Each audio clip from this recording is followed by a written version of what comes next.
যেখানে থাকার কথা ছিল শিশুদের কোলাহল আর মুখরতা, সেখানে একরাশ শূন্যতা নিয়ে খা খা করছে শিশু পার্ক। খালি পড়ে আছে দোলনাসহ শিশুদের খেলার নানা অনুষঙ্গ।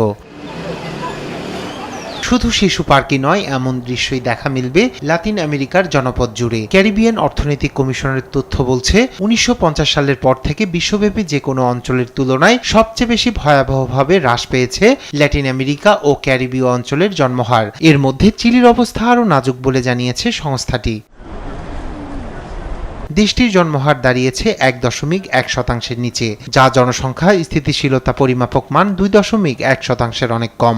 দেশটির জাতীয় পরিসংখ্যান ইনস্টিটিউট বলছে ২০২৫ সালের জানুয়ারিতে মাত্র ১২,৮০৭ শিশু জন্ম নেয়, যা আগের বছরের তুলনায় ৯.৮% কম।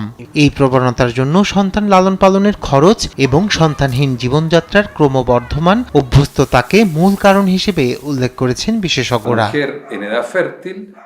ইউরোপের সঙ্গে চিলির জন্মহার ও প্রজনন হারের তুলনা করলে দেখা যায় আমাদের হার সবচেয়ে কম। এখানকার নাগরিকরা তাদের নিজস্ব জীবন আর কর্ম নিয়ে ব্যস্ত। তারা পোষা প্রাণীটির সঙ্গ তুলনামূলকভাবে বেশি উপভোগ করে।